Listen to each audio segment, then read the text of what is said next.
Hello, everybody, and welcome back. We'll move to our final presentation today, and I'm pleased to introduce Kevin Ellett.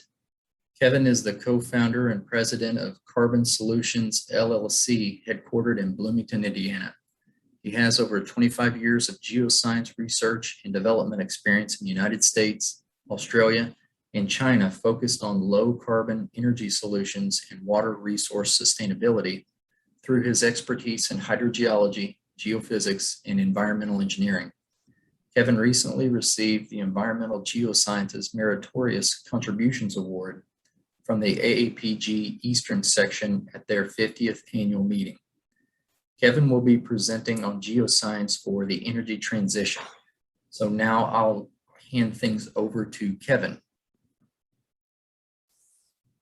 All right, thank you, Jeremy. And it's a pleasure to be here today. Thanks for everyone who's sticking with it. It's tough to be the final speaker of the day. I see we have 26 diehards left, so I guess that's good news. And I'm excited because what I'm going to be speaking about is really a new opportunity for geoscientists here in Indiana and really all around the nation.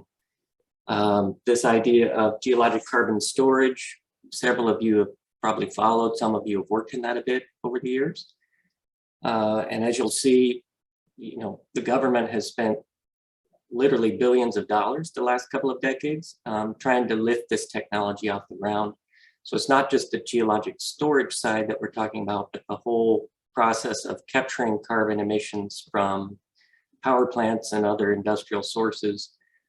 Building the infrastructure, primarily pipeline infrastructure, to move that CO2 and get it stored in suitable geologic reservoirs around the nation. So again, that's an idea that we've been working on for many years. Myself, I joined the Indiana Geological Survey a little over a decade ago and spent a good decade there working on this problem. So I will talk a lot about the experience of my time at the survey.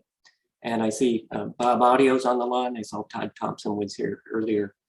So I'll have a shout out for those folks and a broad consortium of people that we've worked with over the years to lay the foundation of where we're at right now. So hopefully that will be useful for all of you folks who haven't been involved too much. You'll get a sense of all the projects and the work that's been done over really a couple of decades now to get us to where we are.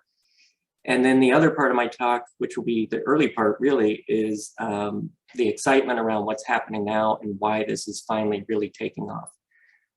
Again, up until now, despite this multi-billion-dollar effort, it's really been confined to geological surveys, USGS, university research R&D type efforts, and only a bit of commercial involvement in various projects.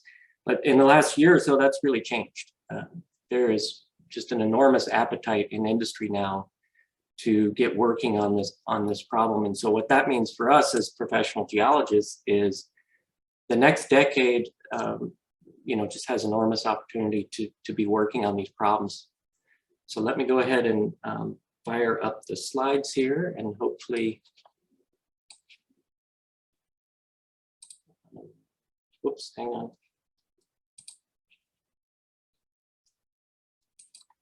I'm going to share the proper screen with you.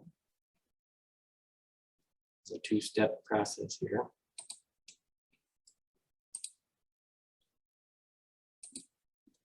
And hopefully that works. So can everybody see that?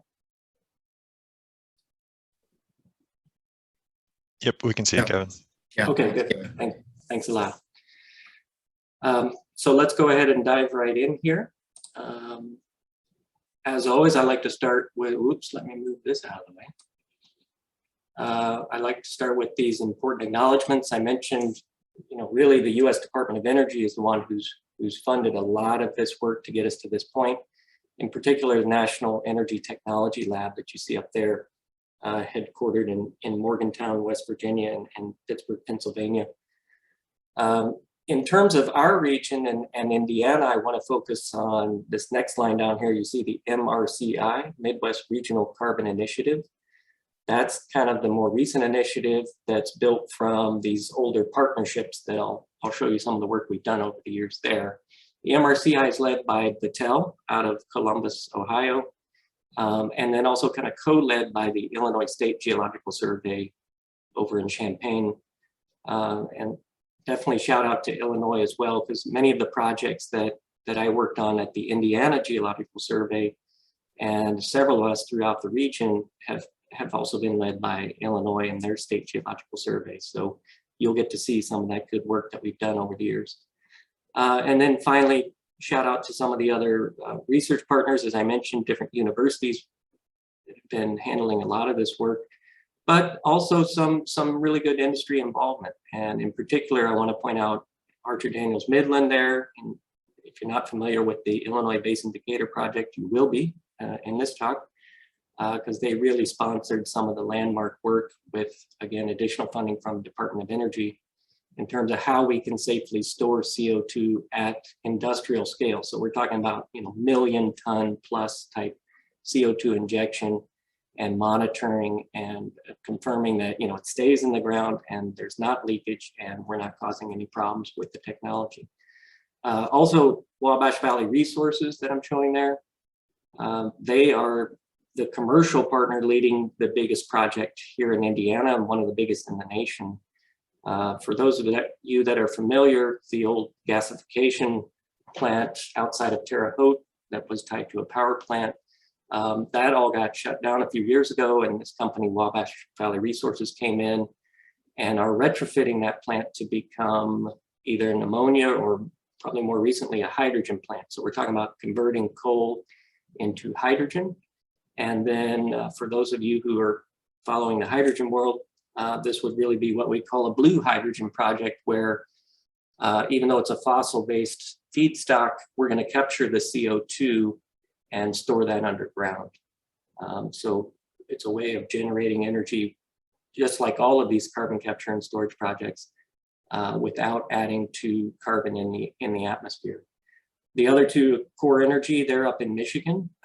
They've actually been the only ones doing what we call CO2 enhanced oil recovery, CO2 EOR, anywhere in the Midwest. And they've been doing that for several years. And they've also been a research partner on this work, where they've shown that they can produce oil through this process that actually has a negative carbon footprint.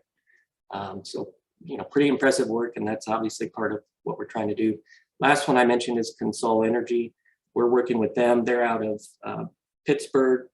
They are a big coal mining company, but they are pivoting, just like much of the energy industry, into low carbon solutions. And in this case, we're working on what's called 21st century power plant, which will be the first plant in the world, power plant in the world, to actually use coal waste products as a fuel, co-fired with biomass, so that we can generate power with a net neutral or carbon negative emission.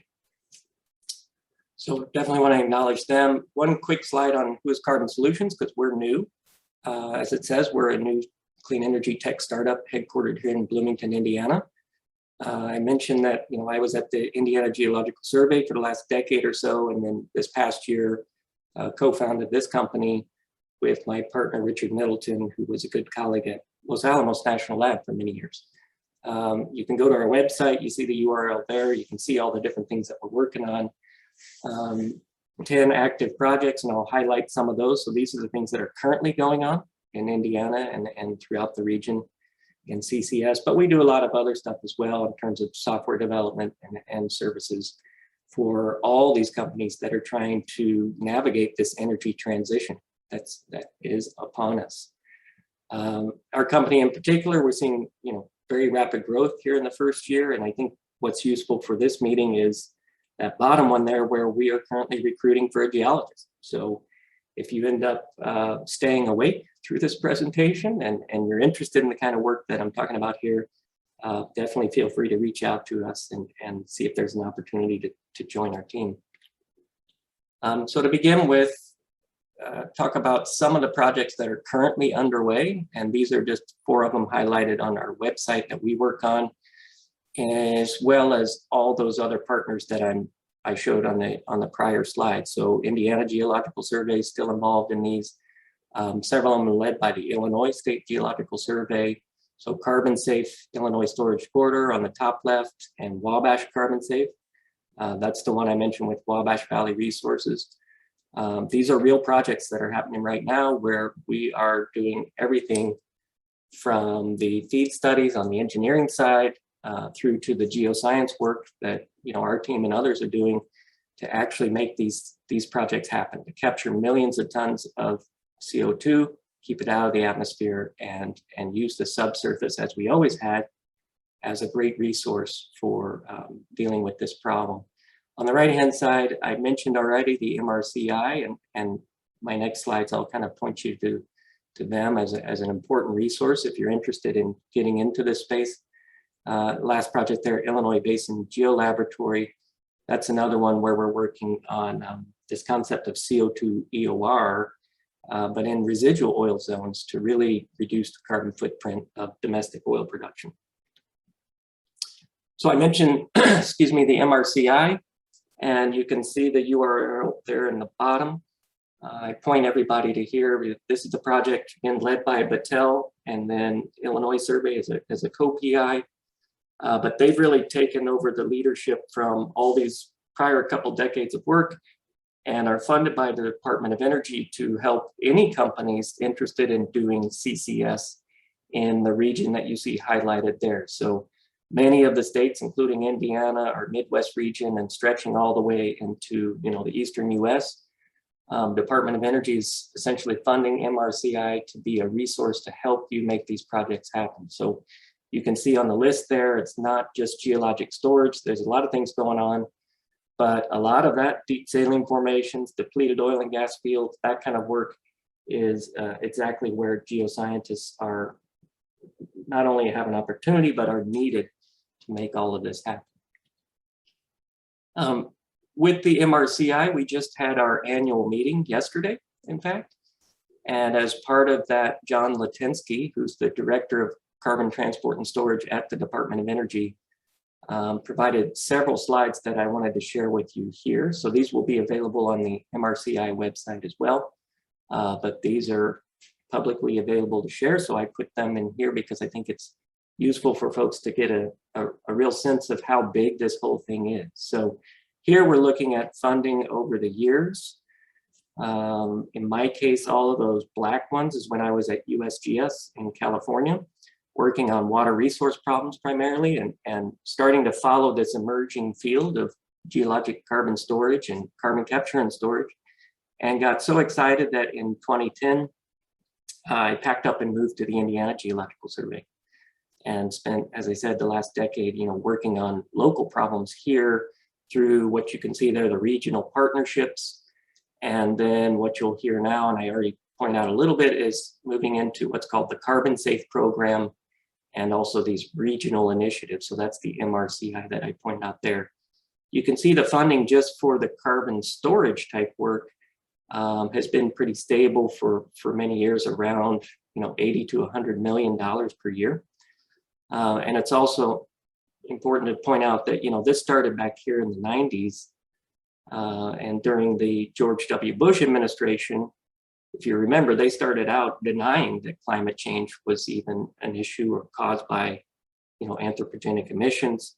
And by the end of their administrations, they became believers that that was an issue, and actually provided some of the big early push to get this kind of technology going as one of the solutions for dealing with climate change and carbon emissions. Then during the Obama administration, you can see a ramp up of quite a bit of funding, and through the Trump administration, kind of sustained funding. And then what you'll see now is during the Biden administration, and particularly the infrastructure bill that we've all been following in the news, some pretty amazing results coming our way through that legislation. This is sort of a complicated figure. Again, these next few ones are from John Latinsky, but this just kind of shows you sort of how DOE has framed all of this and how many of us have worked on this over the years, where there's a lot of R&D work that basically looks at all kinds of different options. So this is that, all of the above type of strategy just within carbon capture and storage technologies. How are we going to do all this kind of stuff? And that led to several field testing, and I'll show you some of those results for Illinois Basin and our local region. And really now we're getting to the point where a lot of the R&D has been done. We basically know what works, what doesn't. And we're really trying to move to deployment of the technologies and ultimately adoption by industry.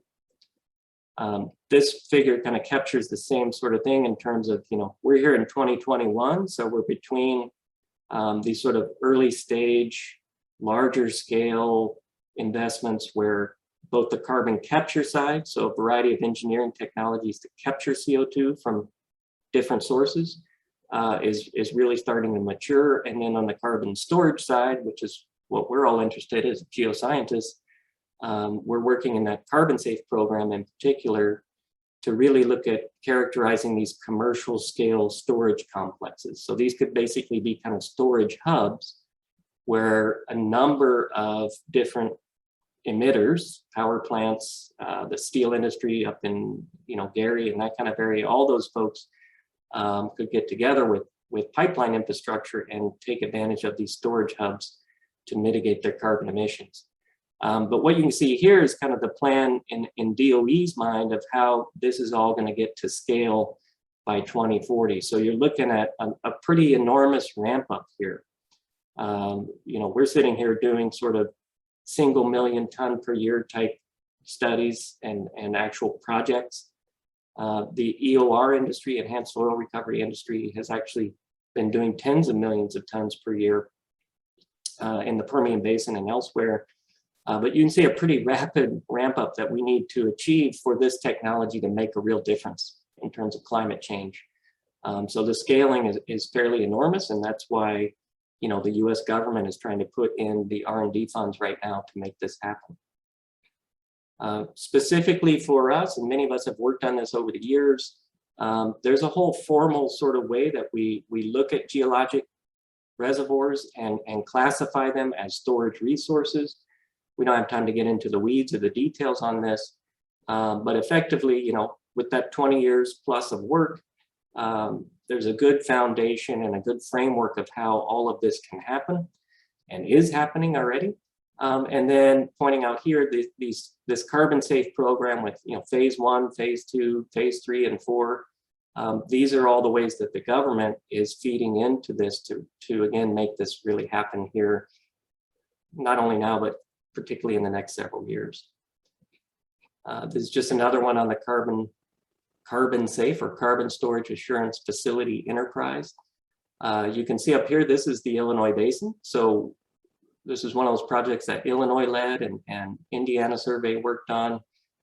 Phase 1 studies to kind of get early phase characterization of what kind of geologic resources we have for storage and how those would link to different emitters that you can see up here. We are now in this phase 2 work, so we have some of those active projects I showed you earlier, and one is also the phase 3. So this is new work that we're doing where not only have you done the geologic modeling, the reservoir modeling and everything else, but you're pulling together everything you need to actually go for Class 6 permits within the EPA's underground injection control program. So this is how CO2 gets injected. Many folks would be familiar with Class 2 wells for oil and gas, water disposal, wastewater disposal. It's a little more elaborate with this Class 6 permit, but that's what these projects are doing. So they're basically finding the sweet spots. They're identifying large-scale storage complexes, in our case in the Illinois Basin here, and working with companies to get everything in place to actually go for those EPA permits and then get these things done. And then the final phase, we haven't started yet, but John Latinsky announced that, there's a notice of intent coming out to do a heck of a lot more of this stuff. The map up here on the right shows you where we're already doing stuff around the US, and you can see a lot of work here in the Midwest region. All of this pointing to, again, in the next few years, this is a real thing. This is a commercial opportunity for geologists, not just an R&D research type opportunity. The last one from John Latinsky I wanted to point out was what's in that bipartisan infrastructure bill that we've all been hearing about on the news for, geez, all summer. And then, of course, finally, last Friday night, this got passed through the House and is sitting on President Biden's desk to be signed. I just saw today that they are going to have a big ceremony to celebrate that signing on Monday. So on Monday, this will become law. And what's in the law? Well, this is what you need to be paying attention to. Around $13 billion for CCS activities, $2.5 billion for carbon storage validation and testing these large-scale storage facilities. Another $1 billion for large-scale CCS pilots, $2.5 billion for demonstration-scale carbon capture projects, $3.5 billion for regional. This is direct air capture hubs. So this is a different type of technology where instead of capturing off of a flue gas from a power plant or something and separating out the CO2, there's other technologies to just strip it right out of the air, similar to the way plants do it with photosynthesis. And so in those cases, you don't have to be constrained by where the CO2 sources are and trying to find good geologic storage nearby. This would be the opposite approach where let's identify where all the best geologic storage is, where it's cheapest for us to be able to inject large volumes safely and locate these direct air capture units sitting right on top of that geology. So that's something that Department of Energy and others have been very excited about, and you can see pretty significant support for that. Also a lot of other things for pipeline infrastructure, which is something we specialize in here at Carbon Solutions. So, that's great news for us because, our goal is obviously to be a sustainable business, but primarily we got into this because we want to see things happen. We want to make a difference. We want to be part of this, getting carbon in the ground, not just talking about it anymore. So this is obviously really going to help with that. Another big chunk is this $8 billion for hydrogen hubs. I mentioned the Blue Hydrogen Project, this, national leading project, certainly the biggest one in Indiana that we're working on, Wabash Valley Resources. They want hubs now built out. So not just a one-off project, but pretty significant investment into how we can move forward with the hydrogen economy. I mentioned the Class 6 permitting, so additional money in there for EPA to be able to actually get those permits done in a timely fashion because it's not a simple process. So that's the updates from MRCI and particularly, what we're hearing coming out of DOE headquarters and clearly, as I pointed out, what is actually going to be signed into law and things that people need to be paying attention to if you're working in the geosciences and you're interested in this kind of stuff. Here, what I'm pointing out is, what else is on the DOE's radar is they're not interested in just doing those little one-off projects. They want to see this become part of the energy transition. And so here's a study that was published last year by Great Plains Institute, got a lot of publicity. It's good for us because they used our SimCCS model to do this work. And what you can see here is how you actually build out optimal infrastructure to do what we're talking about, move this to scale. All these yellow dots are ethanol plants. And you can see how through the model, we're able to build optimized infrastructure with pipelines to deliver that CO2 to a variety of saline geologic reservoirs or enhanced oil recovery fields. So these would be conventional oil and gas fields you see in black. So you got little black and blue triangles all in here. That's where we're going to be storing it, according to this model anyway. And you can see all of this captured from all these different types of sources pointed out over here to get us to these kind of targets that we're talking about. This one is for mid-century decarbonization. GPI also has resources where they've looked at if this goes, then what is the jobs and economic impact for Indiana and a whole bunch of other states? So based on their analysis, we're talking about capturing tens of millions of tons annually. So probably for Indiana, just kind of the low-hanging fruit, the top sort of places we're looking at. We're talking about capturing probably around 50 million metric tons per year. And that would equate into, somewhere around maybe 5,000 jobs and billions of dollars of investment. So that's the economic opportunity associated with what we're talking about here. So now I'm going to switch gears a little bit and talk about what we've done in the past and why this is all not just pie in the sky stuff. And hopefully this is useful again for everybody and on this meeting who's maybe not been too involved with the work, but is interested to see where we're at and where we're going. This is from this figure you see here is from the Midwest Geological Sequestration Consortium. So I don't want to hit you with too many acronyms, but that was sort of one of the predecessors to that MRCI thing I was talking about. And this is early work. So this was published way back in 2005. You can see effort of Indiana, Illinois, and Kentucky geological surveys working with some industry partners to characterize all of our conventional oil and gas fields for CO2 enhanced oil recovery potential. So if we did turn those into CO2 EOR reservoirs where we're getting enhanced recovery of oil, but we're also storing a lot of CO2 in that process. This was the characterization of those reservoirs.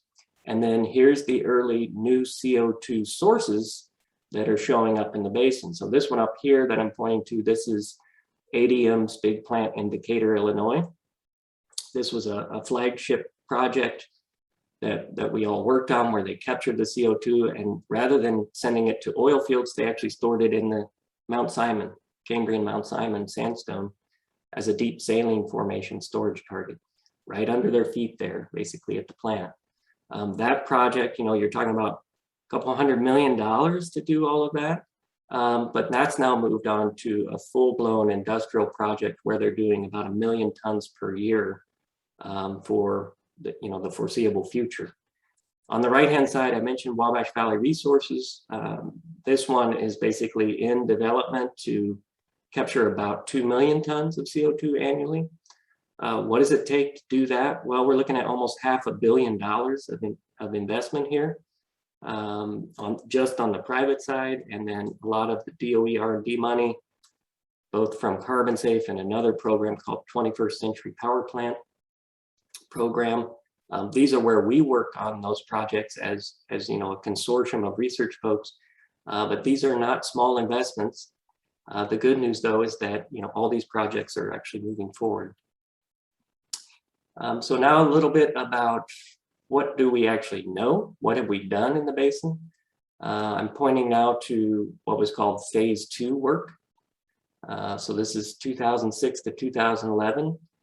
And as part of that, you can see on the map here several sites where CO2 injection was actually tested and done at some fairly good scale. So the Mumford Hills field in southwest Indiana, and also the Sugar Creek field here in Kentucky that you can see, these were big CO2 floods with about 7,000 tons of CO2 injected into the reservoirs. And the idea was to see what kind of enhanced oil recovery do you get when you do that? And that involves, a whole lot of data collection and analysis and modeling you can see here. But the end results of those were that, we didn't have that experience yet in the Illinois Basin or anywhere other than that Michigan field I was talking about. And what those pilot studies suggested was in terms of recovery factors for CO2 EOR when it's miscible, as it was in Mumford Hills field. So that is a good mixing of the CO2 with the oil in the reservoir. We get about 12% of original oil in place recovery based on that study. And that was good news because that's exactly sort of what we would expect from the long history of these kinds of floods in the Permian Basin. When it's immiscible, so the CO2 doesn't really mix much with the existing oil. And remember, you have brine in there as well. So this is a pretty complex multi-phase system that's going on, but the results of there is that you get about half that rate of oil recovery. And then on a little huff and puff, which is, injecting CO2 and then shutting in the well, letting it soak, and then later opening up the well and producing from it. We also saw that the results we got here in the basin agree very well with historical results from, the big fields in Texas and Oklahoma and such, where they've been doing this. In this case, for every ton of CO2 you inject, you get about 2 barrels of additional incremental oil production as a result of that CO2 injection. The next phase of work, which was actually called phase 3, I mentioned this. This is the site up in Decatur, and this was the capture of CO2 off of their big ethanol plant. And altogether, over the course of 3 years, they captured 1 million tons of CO2 off of there, built a little 1 kilometer pipeline, which you can't really see. So it comes in through here, and then down in here on the bottom left, injection well, and a lot of monitoring and all these other things going on to verify that the CO2 stays in the ground and does what we think it does. And this was really a very successful project, and you know, of international fame in this field, because it was the first time we had done large scale injection into saline reservoirs anywhere outside of Norway, one project in Norway. So very encouraging results, and kind of put our region on the map in terms of this being a viable technology. Other key targets for carbon storage, this is work we've done over the years. This one on the left is a paper I published with Dave Barnes at Western Michigan, and John Rupp. Many of you may know John Rupp from over the years at the survey and now elsewhere at Indiana University. Here we were looking at the Ordovician St. Peter sandstone, and both in the Illinois basin. I'm showing you results from the Michigan basin.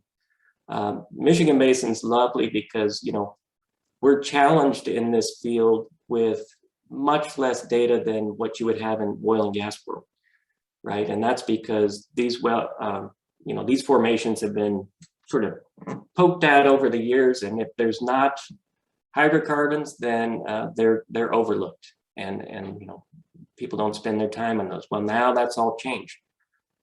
In fact, the big oil companies, I'm talking about Exxon and Oxy, and all these folks are interested in this kind of stuff, saline storage, because for them, of course, they're still in the business of producing hydrocarbons, but they have a lot of pressure on them from the financial community, investment community, and others to reduce their carbon footprint and contribute to, you know, globally reducing carbon. And so they're interested in these deep saline formations, like the St. Peter sandstone I'm showing you here, where again, you know, there's not been a lot of oil production. So these are places where we could potentially store a heck of a lot of CO2. And in the Michigan basin, we have a really nice sampling. You can see the little dots on there. Pretty good spatial sampling of modern logs. So I'm talking about triple combo, you know, neutron, gamma, and sonic porosity logs that allow us to do really detailed characterization that sometimes we struggle with in the Illinois basin, for example. And so what that allows us to do then is not just look at the St. Peter sandstone, but actually map out individual reservoir facies within that. And that's what you're seeing in these different maps. A, B, and C are different reservoir facies that we were able to tease out from the data within the St. Peter sandstone. So you can start to see the sweet spots, as they were. The green stuff is where we think there's really high potential for storage. And then you put it all together and you say, for the St. Peter overall, in this area of the Michigan basin, we do these storage resource estimates. And even on the very conservative low end, we're talking about, in our guess, you know, maybe around 15 billion tons of storage. So again, there's a lot of uncertainty in this work. We use a probabilistic framework to evaluate all these things.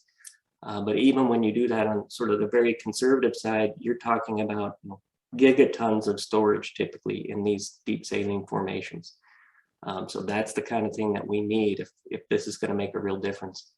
A second one here on the right-hand side is for the Knox supergroup, a similar kind of analysis, but broken out over different counties and how much storage we think you could have in the Knox for all these different counties here.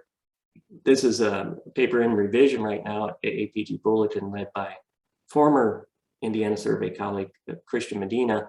But just wanted to show you, you know, Michigan basin, Illinois basin, Appalachia basin, there is a whole literature out there on, you know, the work that we've done to date to get you started. And then obviously, as I said, a lot of interest in coming back in here and really trying to validate this and move forward with the technology. Another one where we're doing current projects, those carbon safe projects that I mentioned.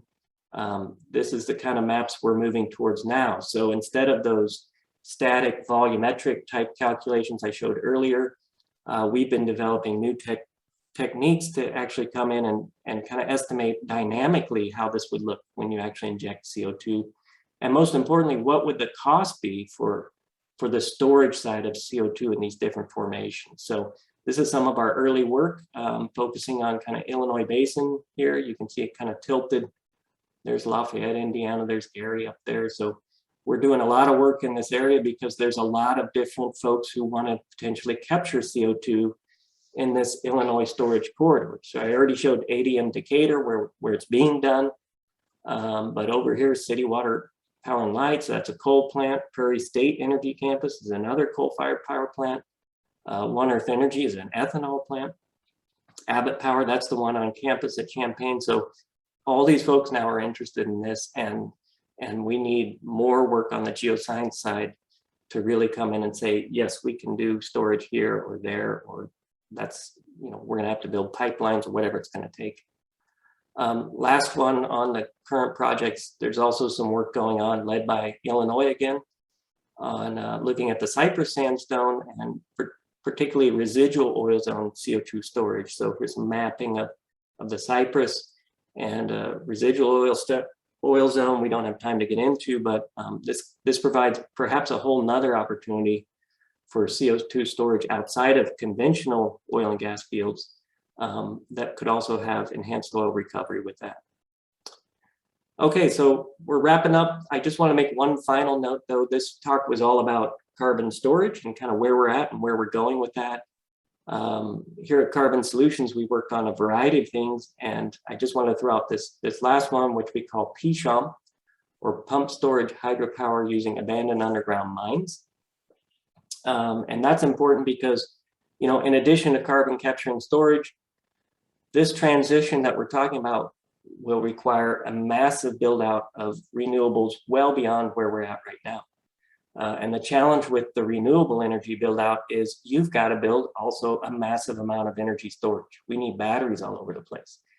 And so this is one idea that we've been working on for years, and we didn't come up with the idea. A lot of people thought about, hey, what if we use the old mines as a way of doing pumped hydro energy storage projects?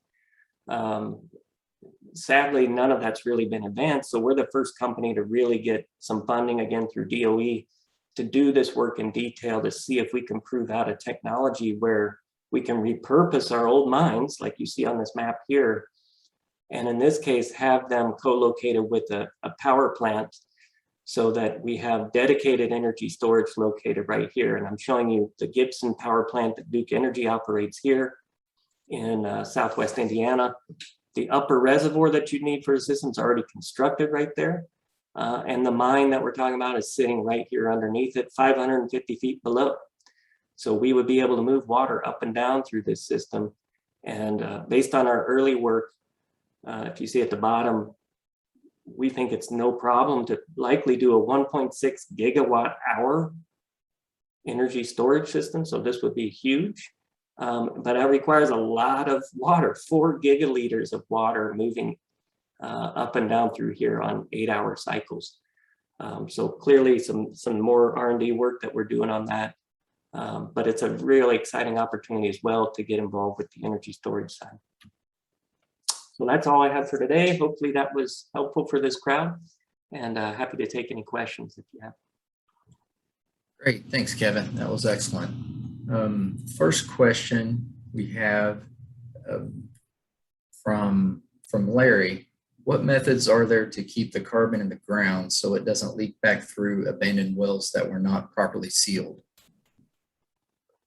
Yeah, that's a great question. There's a variety of ways that you have to basically look at mitigating that if it were to happen.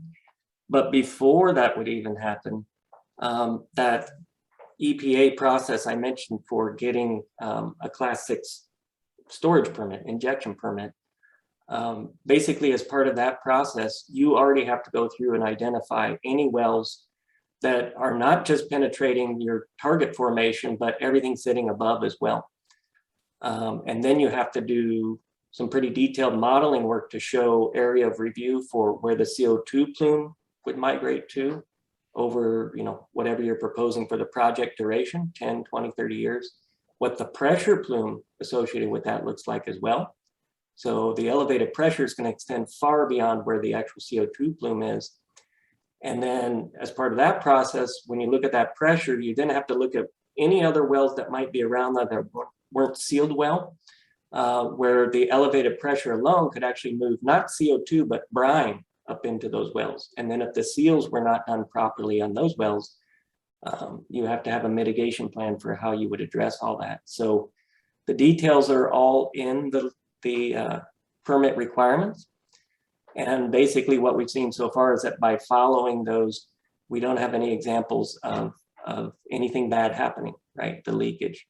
And again, before you even do all that, there's national risk assessment tools and all this kind of modeling and detailed work to be able to even get that permit.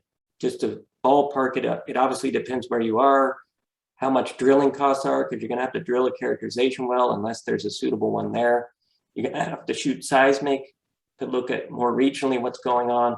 So you're talking about several $1 million typically of investment to be able to move forward with one of those permits. Okay, excellent. The next question we have is, Alicia asks, what amount of storage, maybe in the percent estimate, would we expect from EOR with CO2? She was thinking that it would move through the reservoir and return to the surface along with any produced oil.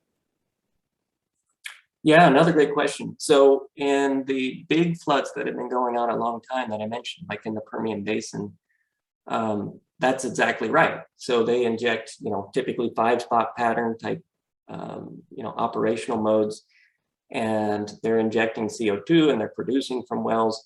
And then that all gets separated at the surface and the CO2 gets re-injected, right? So over time, you're actually accounting for all of that. And up until now, the whole goal with CO2 EOR was to purchase the very minimum amount of CO2 because you got to buy that, right? And you recycle and you reuse. And so in the end, when that field comes to total maturity and it's done, even on this tertiary recovery, there's going to be X amount of CO2 you've left in the reservoir that you didn't produce back out. And that can be, that's just highly variable based on the reservoir. So there's no real rule of thumb for that. But I can tell you when you're actually doing it, you're tracking all of that stuff, right? And you've got your models in place. So you have a pretty good sense of how much that is. In the case of this sort of new world, right, where actually the CO2 storage itself has a substantial tax credit associated with it. So it becomes a commodity to store CO2 and not just produce the oil. There's certain formations we're targeting where you can imagine how you can look at your long-term operations and effectively say, sometimes I actually get more money to store the CO2 than I do for the oil production because it costs an X amount and oil's all the way down to, $30, $40. When oil comes back up to $70, $80, then it's sort of the opposite thing, right? So you're making more money off producing the oil than storing the CO2. You're always going to be storing some amount of CO2, but these are the sort of co-optimization problems that we work on with folks so that in the long term, they can have a project that's going to be, financially viable and ultimately store large volumes of CO2 over time. Okay. One more question from Lorraine. She asks, will you be using surface water or groundwater in the pumping that you were referring to? So in our case, oh, you're talking about for the last one, the little wrinkle I threw out? Yeah, I think that's what. Talking about the pump storage hydro. Yeah, in our case, that example I showed you with Duke Energy and a lot of these, again, no one in the world has done this yet. There's a couple of companies looking at it, and we're the first one in the US. But what we're targeting as early adopters for the technology are like what I showed you with Duke Energy's Gibson plant, where they've already constructed an upper reservoir. So we don't have to go through the process of trying to permit an upper reservoir and then fill that reservoir as well, right? Which would be primarily diversion from surface water or some other source. So in our case, we have the water already there. And in the old mines, it depends if they haven't yet closed, they're still dry, right? And so in those cases, you've got a lot of voids in the underground mine, and you're just going to take that surface water and fill that up on the initial fill. In the case where the mines have already filled up over time, then in that case, you're going to be pumping that out. You're going to be blending it with your surface water. And there's ultimately a discharge there anyway, in that case, to the Wabash River. So a lot of it comes down to the water quality and the water chemistry. And if you need additional treatment or things to, meet your requirements for discharge. Hopefully that helps. I'm not sure I answered the question exactly. Yeah, I think you nailed it, Kevin. Okay. Yeah, Lorraine says yes. All right, that was the final question. So thanks very much, Kevin. That was fantastic. And